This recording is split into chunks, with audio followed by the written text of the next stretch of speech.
மதுரை முல்லை நகரில் வசிக்கும் மக்களுக்கு இதுவரை பட்டா வழங்காதது குறித்து உங்கள் கருத்து என்ன? இந்த கேள்வியை மதுரையில் இருந்து சுந்தரி கேட்டிருக்கிறார். அனைவருக்கும் வணக்கம். இந்த முல்லை நகரில் பட்டா வழங்க வேண்டிய ஒரு விஷயம் நீண்ட நாட்களாக ஒரு தொடர் போராட்டமாகவே இன்றைக்கு 10வது நாளாக அந்த மக்கள் போராடிட்டு இருக்காங்க. இப்பொழுது ஆட்சியில் இருக்கும் திமுக அரசு தேர்தல் வாக்குறுதியாக தேர்தலில் வெற்றி பெற்றவுடன் அந்த மக்களுக்கு அந்த பட்டா வழங்கப்படும் என்கின்ற தேர்தல் வாக்குறுதியை கொடுத்திருந்தாங்க. ஆனால் இன்னைக்கு 4 ஆண்டுகளுக்கு நடந்துகிட்டு இருக்க இந்த தருணத்திலும் அந்த மக்களுக்கு பட்டா வழங்கப்படவில்லை அப்படி என்பதை அந்த மக்களை இன்னைக்கு பெரிதளவு பாதிச்சிருக்காங்க. அங்கு இருக்கின்ற மாணவ மாணவிகள் உட்பட அத்தனை குடும்பத்தாரும் சேர்ந்து இன்னைக்கு அந்த பட்டா வழங்க வேண்டும் என்று சொல்லி தொடர் போராட்டம் நடத்திக்கிட்டு இருக்காங்க.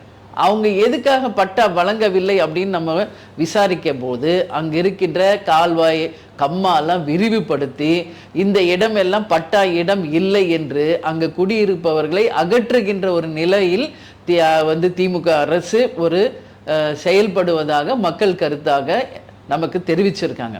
அப்போ பல ஆண்டுகளாக அங்க வாழ்கின்ற அந்த மக்களுக்கு இப்போ பட்டா உடனடியாக வழங்க வேண்டியது இந்த அரசின் கடமை. அப்ப தேர்தல் வாக்குறுதியில எதுக்காக ஜெயிச்சு வந்தோடனே தருவோம் அப்படின்னு ஏன் வாக்குறுதி கொடுக்குறீங்க? இப்ப ஏன் கம்மாயை விரிவுபடுத்தணும், கால்வாயை விரிவுபடுத்தணும்னு இப்ப எதுக்காக தேர்தல் முடிந்து ஆட்சிக்கு வந்த பிறகு உங்க நிலைப்பாடை மாற்றீங்க? அதனால இதுதான் திராவிட மாடல் ஆட்சியா என்று மக்கள் கேள்வியை நான் எழுப்புகிறேன்.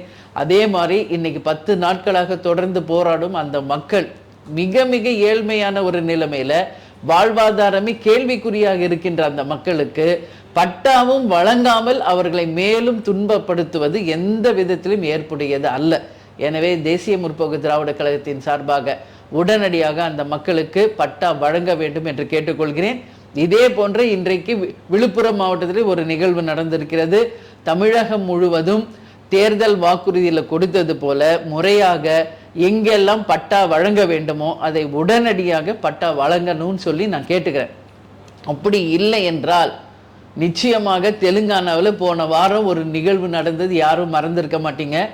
ஒரு கலெக்டரும் தாசில்தாரும் ஒரு புதிய மாதிரி ஒரு கிராமங்களுக்கு சென்று மக்களை சந்திச்சு ஒரு விரிவாக்கம் செயல்படுத்த போறோம் என்று சொல்லும் பொழுது ஒட்டுமொத்த மக்களே சேர்ந்து அவர்களை அடித்து அந்த ஊர்ல இருந்து விரட்டின சம்பவத்தை இன்னும் யாரும் மறக்கல. இன்னைக்கு தெலுங்கானால நடந்த ஒரு நிகழ்வு தமிழ்நாட்டில் நடப்பதற்கு ரொம்ப காலம் ஆகாது. அந்த அளவு செல்லாமல் மக்கள் மனநிலையை உணர்ந்து நீங்கள் கொடுத்த வாக்குறுதிப்படி உடனடியாக மக்களுக்கு பட்டா வழங்கணும் சொல்லி நாங்கள் கேட்டுக்கொள்கிறோம். துல்லியமாக தினசரி நடப்பு நிகழ்வுகளையும் கல்வி, விளையாட்டு, அரசியல், வாழ்க்கை முறை, மருத்துவம், தொழில்துறை, சினிமா, பொழுதுபோக்கு போன்ற பல்வேறு நிகழ்ச்சிகளையும் உடனுக்குடன் காண கேப்டன் டிவி மற்றும் கேப்டன் நியூஸ் சமூக வலைத்தள பக்கங்களோடு இணைந்திருங்கள். உங்கள் வணிகத்தை கேப்டன் டிவி மற்றும் கேப்டன் நியூஸில் விளம்பரத்தின் மூலம் மேம்படுத்த விருப்பமா? உடனே கீழே கொடுக்கப்படும் எண்ணிற்கு தொடர்பு கொள்ளுங்கள்.